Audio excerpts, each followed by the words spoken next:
네, 거침없이 하이킥. 먼저 장윤선 정치전문기자 어서 오십시오. 네, 안녕하십니까. 네, 오랜만에 뵙습니다. 오늘 특별 게스트인 허민 문화일보 전임 기자 모셨습니다. 어서 네, 오십시오. 안녕하세요. 예. 반갑습니다. 자, 오늘 뭔 기사 가장 눈에 띄세요? 오늘요? 오랜만에. 예. 글쎄 아무래도 저 이재명 대표의 국회 교섭 예. 자치 대표 연설. 네, 그리고 어떻게 보셨습니까? 그 얘기부터 해볼까요? 그럼? 그 얘기부터요. 글쎄, 저는 굉장히 명문이라고 생각을 합니다. 예. 그게 전반적으로 보니까 그게 정말 좋은 말을 많이 했고요. 예. 사실 보수 또는 우파들이 보기에도 저런 거 되면은 굉장히 좋겠다라는 생각도 예. 많이 하게 되죠. 그래도 명문이. 그런데 저게 민주당 교수단체 대표 연설이 맞나? 예. 아니면 윤석열 대통령의 시정 연설인가? 아하, 예. 그래서 약간 좀 예. 낯설다라는 생각도 들고요. 그러니까 기본 시리즈 전 국민 25만 원 이런 얘기 쭉 하다 갑자기 이제 먹사니즘 잘사니즘 하면서 성장을 막 강조하고 예. 하니까 야 이게 뭔가 싶고 그렇게 성장을 강조하고 먹사니즘 잘사니즘을 강조하면은 반도체법은 왜 통과를 안 시키는지 예. 이런 생각도 들고요. 그래서 전 시진핑이 로마 교황 흉내를 내는 거 아닌가 예. 그런 생각까지 들었습니다. 예. 자, 시진핑이로. 예. 네, 시진핑 많이 나가신 것 같고요. 근데 이제 실제로 윤석열 대통령이 그 국회에 오셔서 이런 방향의 시정 연설을 했더라면 여야가 잘 협의해서 국정 운영이 잘 갔겠죠. 예. 느닷없이 12월 3일 날 비상계엄이 선포되고 이런 일은 없었지 않았을까. 네. 그러니까 시계를 좀 거꾸로 되돌린다면 윤 대통령이 초반부터 국회 무시하고 야당과는 아예 만날 생각도 예. 하지 않고 하니까 이제 이런 사태가 빚어진 거 아닌가 싶고 그리고 저는 눈에 띄는 이제 두 가지가 있었는데 하나는 주 4일제를 예. 해보겠다는 예. 거고 또 하나는 국회의원 국민소환제를 하겠다는 예. 거였는데요.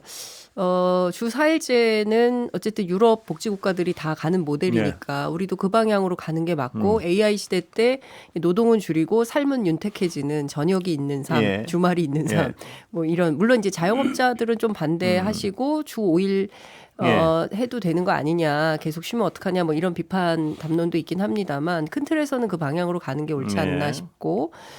다만 이제 반도체법과 관련해서 주 52시간을 묶어서 하느냐 아니면 풀어서 계속 그 연구 분야에는 주 52시간 없이 그냥 일을 하도록 하느냐. 그러려면 대만 TSMC처럼 2배, 3배 급여를 더 주면서 인력을 정말 10만인 양병설 반도체 AI 전문가 10만 명을 만들겠다고 했는데 그 방향으로 정말 갈 건지 그 부분에 대해서는 원포인트로 체크포인트가 좀 있는 것 같고요. 그리고 국회의원들에 대해서 국민소환제는 반드시 필요하다고 생각합니다. 그러니까 얼토당토하는 특히 이제 윤석열 의원만 하더라도 내란선동 계속 하고 있는데 주민들이 강제할 방법이 없지 않습니까? 근데 그런 측면에서는 국민소환제가 도입이 되면 사실 그 기초의원들, 지방의원들은 그게 있지 않습니까? 주민투표, 주민발안, 주민소환 이게 3대 제도가 있는데 국회의원에 대해서는 없으니까 이거는 하면 참 좋겠다 이런 생각이 좀 들었습니다. 국민소환제는 어떻게 보세요? 그 국민소환제 말씀드리기 전에 사실은 제가 이제 그 비밀 하나를 말씀드릴게요. 지난 연말에 이재명 대표가 저한테 갑자기 전화를 하셨더라고요. 그래서 무슨 일인가 했더니 그날 마침 이제 법원에서 아마 대장동 관련해서 재판이 있다가 이제 유동규 씨가 피곤하다고 먼저 가는 바람에 일찍 끝났던 거예요. 이제 갑자기 오면서 저녁 시간이 뜨는데 누구랑 저녁 먹을까 하다가 이제 제 생각이 났다는 겁니다. 그래서 하필이면 나냐? 둘이서 만나가지고 한 3시간 가까이 얘기를 했어요. 하필이면 나냐? 그랬더니 저를 톡하게 조지셨잖아요. 비판하셨잖아요. 그런 뜻이죠. 그런데 가만히 보면 그래도 보수의 가치를 지키려고 노력하는 기자로서 제가 존경할 만한 분이라신 거여서 갑자기 생각이 났다. 이런 얘기를 하시더라고요. 그러면서 하는 말씀이 저 이재명 좌파 아닙니다. 이렇게 얘기를 해요. 그러면서 무슨 파냐니까 실용주의파입니다. 이렇게 얘기하는 거예요. 그래서 사실은 저희 주신 원고에 이제 실용주의라는 이제 내용이 있어서 제가 그런데 지금 말씀도 우리 장윤선 대표 얘기하셨고 그랬는데 계속해서 실용주의 행보를 이어가는 거는 좀 저는 바람직하다고 봐요. 그리고 또 이걸 우클릭이라고 표현하는 것도 있는데 그래서 여기서 우클릭이라고 하는 게 결국 이제 중도 확장 아니겠습니까? 중도 확장이라고 하는 건 조기 대선이 있을 것을 가정하고 그 대선을 겨냥해서 이제 외연을 확장하겠다 이런 건데 저는 문제는 이제 말하면 이제 그 중도 확장 우클릭의 진실성을 얼마나 우리가 좀 느낄 수 있겠는가라고 하는 점인 것 같아요. 말하자면 이제 인테그리티인데 영어로 굳이 얘기하면 진정성인데 일례로 재작년 9월에 단식 수행하시면서 이제 국회 불체포 특권 그러니까 이게 체포동의안이 들어왔을 때 예.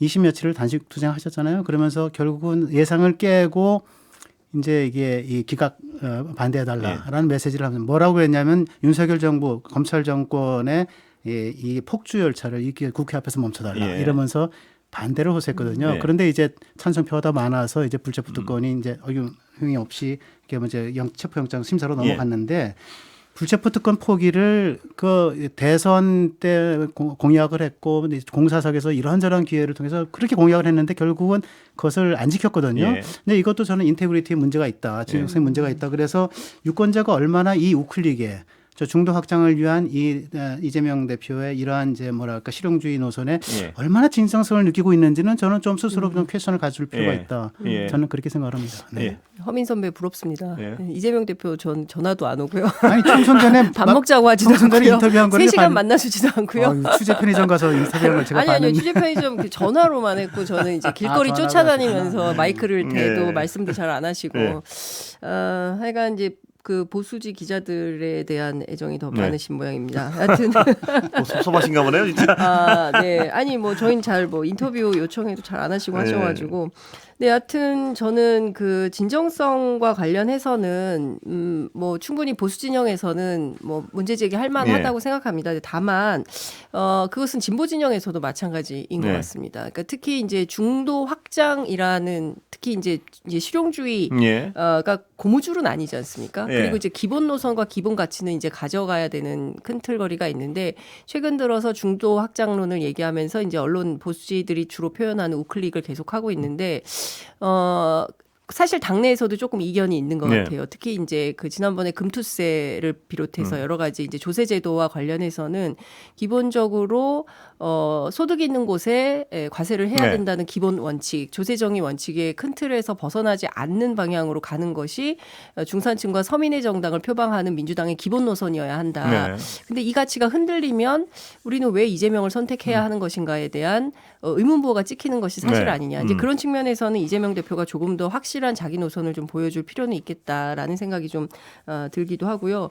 저 좌파 아니에요라고 하셨다고 하는데 저는 이제 좌파라고 생각 안 하죠. 네. 그리고 민주당도 사실은 굉장히 그 덩어리가 큰 정당이어서 진보적인 노선부터 보수적인 노선까지 다양한 스펙트럼이 존재하는 정당이고 그래서 늘 결정이 늦습니다. 왜 이렇게 빨리빨리 못하는 거야? 근데 이제 이 집단지성을 발현하느라 상당히 이제 어려운 논의의 과정을 겪는데 이재명 대표 스스로가 좌파 아니다라고 보수지 기자를 만나서 얘기를 하는 것은 그만큼 보수 쪽에서 본인을 너무 세게 비난하지 마라. 나도 이런 충분히 융통성도 있고 포용력이 있다 이런 얘기를 강조하려고 했던 것은 아닌가 싶습니다. 예. 국민 소환제는 다시 한번 어떻게 보세요? 아까 그 얘기를 하다 국회의원 국민 소환제요. 저는 뭐 그 국회의원들의 자기 본분, 자기 임무에 대한 국민으로부터 어쨌든 간에 이제 권력의 일부를 뭐라 그럴까, 그러니까 4년 동안 그걸 위임받은 거잖아요. 선거라고 하는 절차를 통해서 이 민주주의의 기본이고, 근데 이제 주인이라고 하는 국민이라고 하는 주인의 뜻을 어겼을 때 대리인이 심판받아야 한다는 것. 근데 그것을 꼭 4년을 기다려서 해야 될 것이냐라고 하는 것에 문제가 있던 것이고 그런 의미에서 국민 소환제를 통해서 주인 대리인 갈등, 주인 대리인 문제를 해소하는 노력 같은 거는 한번 검토해 볼 만한 문제다. 저는 그렇게 생각이 들죠. 저는 언론인으로서 말고 유권자로서 볼 때 굉장히 답답할 때가 있어요. 뭐냐면 선거 한 4년 길게 남았을 때는 그렇습니다. 마음대로 행동해요. 이분들이. 그렇죠. 그럴 땐 야 저렇게 놔둬도 되나 싶은. 예를 들면 뭐 이건 내란 사태 같은 게 터졌을 때 바로 다음 날 막 가서 옹호하고 이런 일들이 과연 벌어져도 되는 것인가 저는 그런 생각을 합니다. 근데 내일 모레 선거가 있어도 저렇게 할까 하는 강한 의심이 듭니다. 절대 그렇게 하지 않죠. 그래서요. 이거 굉장히 필요할 것 같은데 오세훈 서울시장은 이거에서 이렇게 비판을 했어요. 뭐 개딸들의 협박에 국회의원들을 흔들기 위한 이런 취지의 반박을 했는데 어떻게 보세요? 저는 전 국민이 개딸은 아닌 것 같고요. 그리고 이것은 언제든지 문제가 있으면 주권자인 국민의 이름으로 명령해서 소환할 수 있다. 이거는 민주주의의 기본 원리가 작동되는 것이지 이게 특정 어떤 누군가를 지지하는 정치 세력 또는 뭐 정치 집단 예. 뭐 그렇게 불러도 되는지는 모르겠습니다만 그분들의 이 뭐 요구는 아닌 것 같고요. 저처럼 평범한 사람도 이건 좀 필요하다. 그리고 국민의 뜻에 맞는 정치를 해야 되는 거 아니겠습니까? 예. 특히 지난번 비상계엄이 이제 그 해제가 돼서 망정이지 그러지 않았으면 지금 이 순간 이 방송이 예. 가능이나 하겠습니까? 예. 벌써 단전단수 됐을 것이고요. 예. 그런 거 생각해 보면 굉장히 우리가 굉장히 민주주의가 위협받고 있는 상황 속에서 끊임없이 내란을 선동하고 부안해동하는 그런 정치인들을 보면서 과연 내 손으로 뽑은 정치인이 비상계엄을 옹호하고 엄호하고 내란을 선동하는데 저건 아니겠다라고 했을 때 주권자의 판단으로서 끌어내릴 수 있는 예. 힘을 가져야 되겠죠. 예. 네, 기본적으로 동의합니다. 네, 선거가 아직도 4년이나 남았기 때문에 또 1년이 지났으면 아직도 3년이 남았기 그랬어요. 때문에 네, 예. 그런 건데 책임성을 부여하기 위해서 뭔가의 이 감시 장치 또 이제 그걸 제어할 수 있는 장치가 있는 것은 좀 민주적인 제도의 예. 하나의 툴이라고 생각합니다. 뭐 허 기자님 생각이 어떤지 제가 정확히 모르겠는데 그 탄핵 때 108명 채우느라 네. 그 고생을 했을 때도 이 소환제가 있었다면 그렇게 고생 안 했을 것 같다는 생각이 좀 들고 그렇죠. 그렇습니다. 예. 그러니까 이런 거죠. 예. 매번 김건희 특검법 그리고 그 이후에 있었던 최혜병 특검법 여러 가지 특검 고비고비마다 국민들은 특검을 통과시켜야 된다는 예. 여론이 굉장히 높았지만 국회에서 번번이 좌절됐고 그랬어요. 대통령이 기록적인 거부권 행사를 하면서 이 법이 형해화됐어요. 예. 그리고 이제 지금 또 새로운 법을 만들어야 되고 심지어 내란 특검법마저도 권한대행인 최상목 경제부총리에 의해서 좌절되고 있는 거 아니겠습니까? 이런 큰 틀에서 보자면 국민 소환제가 있었다면 당신 이거 똑바로 예. 안 하면 가만히 있지 않을 거야라는 유권자들의 심판이 대기 중이면 이런 선택 못하죠. 벌써 통과됐을 거라고 생각합니다. 그런데 이제 또 제가 이제 보수 진영의 예. 입장에서 좀 방어권을 좀 해보면 그런 것도 있는 것 같습니다. 어쨌든 이제 국회에서 170석 이상, 그다음에 또 범야권에서 192석을 갖고 있는데 그 못할 게 없지 않습니까? 예. 사실은 뭐 개헌과 이제 탄핵 이외에는 못할 게 없는 건데 그런 의석을 갖고 사실은 이제 그 때로는 뭐 그들의 뭐 이 어떤 뭐 여러 가지 이제 공약이나 이런 걸 이행하기 위해서 하는 거라고 하지만 또 때로는 이 뭐랄까 이제 소수 의견은 완전히 묵살하고 그러니까 그걸 이제 소위 토크비리 용어로 보면 이제 또 다수의 횡포 또는 다수의 폭정이라고 하는 건데 그런 것 때문에 국민적 비판도 많았던 거거든요. 그러면은 국민의 눈이 그렇게 이게 무섭고 국민의 심판이 이렇게 무섭다면 다수의 힘만을 앞세워서 이렇게 탄핵을 이 정부 들어서 29번이나 하고 또 다수의 폭정을 할 수 있는가 이런 비판도 또 있을 수 있는 거기 때문에 사실은 저 여든 야든 똑같이 어떤 식으로든 국민적 심판을 두려워하는 것으로서의 제도적 장치로서의 국민적 소환제는 검토할 만하다 그렇게 생각합니다. 뭐 두 분 다 말씀하시니까 검토를 좀 해봤으면 좋겠습니다. 네. 정말로. 예.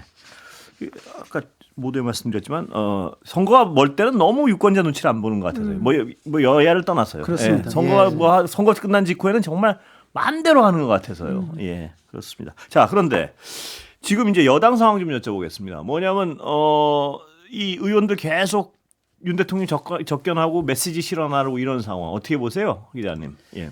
글쎄요, 저는 이거를 이제 일종의 국기 결집 효과라고 저는 생각을 합니다.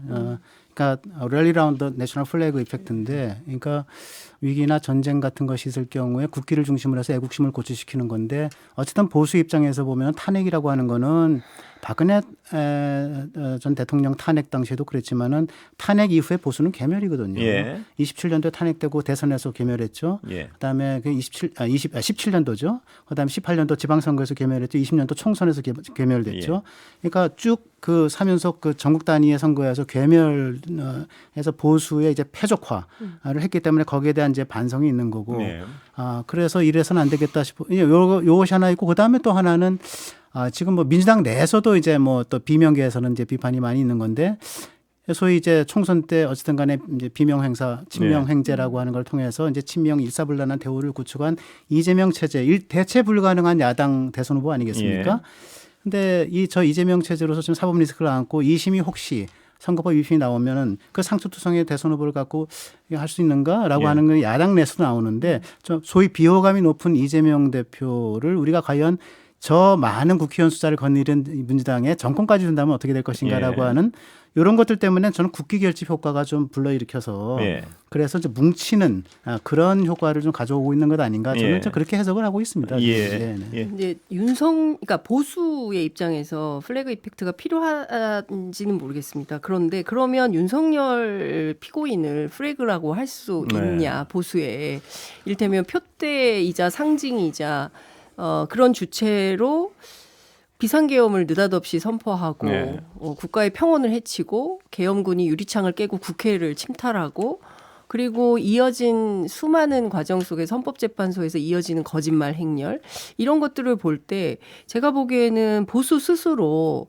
이거는 버려야 되는 카드인 것이지 끌어안고 가면 그야말로 선배 말씀하신 대로 보수의 패적화를 오히려 끌어당기는 그런 효과를 만들어낼 수밖에 없는 거 아니냐.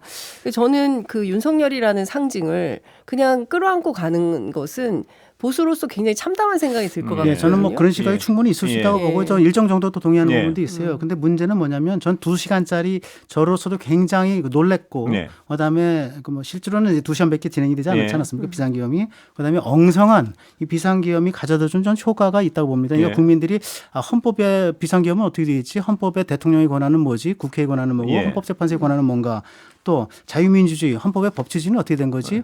또 이게 뭐 수사를 하면서 윤석열 대통령 수사를 하면서 행사했던 수사권 불법적인 수사권 행사 문제라든가 불법적인 영장 청구 문제라든가 그러면 이 적법 절차의 훼손 문제는 어떻게 되는 거지라는 거에 대해서 국민들이 좀 알게 됐다는 측면이 좀 있는 것 같고 세계가 여전히 자유민주주의 대 권위주의 간의 싸움으로 치닫고 있고 투 캠프 간의 전쟁이라고 하는 것이 한반도뿐 아니라 국내에서도 좌우 간의 또 이게 영원한 간에 또 하여튼 대결이 되고 있구나라고 하는 학습 효과가 좀 있다고 보아서 나는 깃발이 윤석열이라고 하는 게 아니라 이거를 통해서 자유민주주의 가치가 뭐고 헌법의 가치가 뭔지에 대해서 국민들이 깨닫게 시작을 했고 그래서 그것이 어쨌든 간에 저는 40%뭐 윤 대통령 지지가 40% 넘어가고 여당의 지지가 야당을 앞서고 탄핵 국면에서 말도 안 되는 여론조사가 나오고 있잖아요. 이런 것들이 그럼 40% 45%의 국민이 다 극우고 다 이게 말도 안 되는 사람들인가 그건 아니란 말이죠. 그러니까 뭔가 의도하지 않은 결과 unintended expectation 의도하지 않은 결과가 이 계엄과 탄핵 국면에서 국민에게 내보여지고 있고 그를 통해서 국민이 습득하고 있는 학습 효과라고 하는 것들이 있다. 그런 측면에서 나는 국기 결집 효과를 말씀을 드린 거고 이것이 윤석열 대통령의 깃발이 돼야 된다는 얘기를 한 건 아니었고요. 아니 그러니까 이런 거죠. 그렇습니다. 저는 그 좀 언어가 착종되는 것 같다라는 생각이 좀 드는데요. 그러니까 자유민주주의를 주창하는 사람들이 어떻게 윤석열을 옹호할 수 있습니까? 자유민주주의에 반하는 반체제, 반헌법을 저지른 범죄자이지 않습니까? 그러면 이 범죄에 대해서 예컨대 이제 국민의힘을 비롯한 보수 진영 전체가 사과하고 정말 이런 것은 대한민국 사회에서는 있어서는 안 되는 민주공화국의 기본 질서를 해치는 끔찍한 범죄였다. 우리 당에서 배출한 대통령이 이런 범행을 저질렀다면 그 자체에 대해서 너무나 국민께 사죄해 드린다라고 하고 새로운 보수를 위한 여정에 떠나는 것이 저는 옳은 태도다. 그게 바로 제대로 된 보수주의의 태도다라고 생각을 합니다. 그런데 그게 아니라 그러니까 보수는 원래 국가와 국민을 지키고 이런 것인데 윤석열이라는 개인과 또 김건희 씨 이런 그 일가를 지키기 위해서 끊임없이 노력하는 정말 그 국민들이 보기에 눈 뜨고 볼 수 없을 수준의 이런 그 아첨을 하는 걸 보면서 많은 국민들은 진짜 보수라면 저렇게 행동하지 않는다. 저거는 이권 때문에 저러는 것이다. 경우에 따라서는 명태균과 관계된 본인의 범죄 혐의가 드러날 것에 대한 두려움과 공포 때문에 저런 행위를 하는 것이다라고 다들 의심을 하지 않습니까? 저렇게 근데 제가 여쭤보고 싶은 건 그겁니다. 뭐 두 분 말씀하신 건 알겠는데 그런 상황이라고 해도 윤석열이라는 어떤 지금 피의자 상태에 있는 저분을 껴안고 대선을 이길 수 있습니까? 껴안고 계속 가서? 그러니까 보시기? 그거는 뭐 좀 복잡한 논의가 좀 필요한 것 같은데요. 제가 볼 때는 이 2030 청년층 특히 남성들을 중심으로 해가지고 뭔가 참 미묘한 변화들 비묘한 게 아니라 어떻게 보면 좀 노골적인 변화들이 일고 있는 건 사실이거든요. 그러니까 제가 주말에 제가 그래도 꾹꾹 눌러 담아 정치만 한 25년을 취재한 기자인데 주말에 탄핵 집회 늘 가봐요. 탄핵 찬성 집회도 가보고 반대 집회도 가보는데 탄핵 소추가 가결되기 전까지는 탄핵 찬성 집회가 많았어요. 훨씬 여의도 같은 경우는 굉장히 많았잖아요. 수십만. 근데 그 이후로는 지금 시내를 가보면 탄핵 반대 집회가 찬성 집회를 압도합니다. 네. 예. 그러니까 이거를 어떻게 해석해야 될지에 대해서 저도 사실은 연구 과제라 생각을 해요. 거기에 예. 보면 2030 청년들이 굉장히 많거든요. 제가 하나 여쭤보고 싶은 건 지금 탄핵 반대 집회가 가시적으로 많다고 해서 그것이 여론이 탄핵 반대 여론이 많다는 어떤 직자적인 해석은 아니시죠. 예, 그런데 이제 숫자 면에서 좀 어떤 불안하다는 말씀을 하시는. 그런데 조금 전에 말씀드렸지만은 예. 사실은 그 지금 갤럽 조사라든가 아니면은 리얼미터 조사에서 여당 지지율이 야당을 앞서고 있는 것도 예. 사실이잖아요. 예. 1, 2%포인트라 하더라도 예. 이거는 또 어떻게 해석할 것인지. 그러니까 이것은 단순히 윤석열 계엄은 내란범이고 뭐 이런 것을 어떻게 조치를 해야 되고 하라고 하는 여기엔 직관적인 어떤 해석을 뛰어넘는 뭔가 또 다른 국민들이 뭔가 저기서 알아내고자 하는 그런 배움과 가르침 같은 것들이 이 안에 있는 거다. 예. 저는 그런 생각이 든다는 거예요. 저는 예. 오늘 그거를 또 간과할 수는 없다는 거 하는 거죠. 네. 그러니까 토요일 날 광화문 집회 그리고 또 동대구역에서 5만 결집을 했다는 네. 거잖아요. 그러니까 이것이 보여주는 상징성이 크다. 네. 물론 이제 그에 앞서서 부산에서 13,000명이 모인 집회가 있었고요. 그럼 이 집회를 이끌고 있는 주요 핵심 주축 세력이 뭐냐? 그 세계로 교회라는 것에 이제 교단과 관계된 기독교 보수 쪽의 그 움직임이라는 거죠. 그러니까 왜 동대구역이냐? 기차 타고 빨리 왔다 갈 수 있기 때문에 그렇다는 것이고 그 임미의원께 부탁을 해서 대구 민심 취재를 부탁을 했어요. 네. 그랬더니 대구 사람들도 이미 윤석열은 버렸다. 끝난 카드다. 그리고 박근혜 때와 마찬가지로 지금은 그 파면 결정이 나기 전이니까 비등비등한 것처럼 여론이 나오지만 파면 결정되면 바로 바뀐다. 왜냐하면 다음 선거를 또 뛰어야 되는 준비가 필요한 판단을 대구 사람들은 먼저 하기 때문에 그렇다. 이런 민심 해석을 해줘요. 이 연장선상에서 네. 제가 아까 여쭤본 건데 네. 그겁니다 바로. 그러니까 윤석열 피의자란 분을 끌어안고 대선까지 가서 승리 가능성이 있다고 진정으로 믿는가? 이 부분이 왜냐하면 굉장히 더 중요한 정확히 질문인 게 표현하면 윤석열 대통령을 밟고 이기는 길을 모색한다. 이게 더 그게 더 맞는 표현일 현실적이겠죠. 겁니다. 물론이죠. 예. 그런데 지금 여당의 윤 다수인 대통령 스스로도 그렇게 생각하고 있다고 나는 봅니다. 예. 지금요? 그럼요. 예. 그 상황은 아닌 것 같아요. 본인이 탄핵에서 인용 판결을 받아 더 많이 해가지고 이기겠다라고 하는 것도 내심이 있겠지만은 그러나 제가 취재하고 제가 알고 있는 바로는 여기서 그러니까 오늘도 만나가지고 사람들 그랬잖아요. 당이 앞장서 달라고 해서 청년 세대 이거 뭐냐면 다음 대선을 준비하는 조기 대선을 준비해서 청년들을 더 품어라. 당이 더 앞장서 달라고 하는 메시지인데 나를 밟고 대선에서 이겨다오라고 하는 메시지를 함축하고 있다고 생각합니다. 근데 그게 사실 정권 연장론에 힘을 실어주면서 결과적으로는 정권 연장이 돼야 본인이 사면받을 수 있는 카드나 기회가 열린다고 판단하기 때문에 이제 저는 이제 그런 주장을 하는 거라고 생각을 하고 이제 앞으로 조금 돌아가서 말씀드리자면 국민의힘 의원들이 마치 무슨 참배하듯이 줄을 서서 저 대통령을 만나고 와서 대통령이 오늘 이런 말씀을 하시었다. 마치 뭐 북한에 있는 뭘 발표하는 것 같은 느낌을 받아요. 그러니까 이런 것들을 좀 종합을 해보면 국민의힘은 여전히 윤석열이라는 어떤 상징을 자기들 정치에 이용을 하는 카드로 이렇게 쓰는 것이지 만약에 이 파면되고 나면 그분들도 저는 태도가 완전히 표변할 거라고 보거든요. 그러니까 그 전 단계에서 이런 혼란은 있을 거라고 봅니다. 그 부분이 계속 논란이 될 것 같습니다. 윤석열 대통령과의 관계를 어떻게 유지하면서 여당으로서는 과연 대선을 향해서 어떤 전략을 써서 나갈 것인가가 굉장히 중요한 부분 같습니다. 다음 시간이 다 돼버렸습니다. 네. 여기까지 듣겠습니다. 감사합니다. 네, 감사합니다. 예.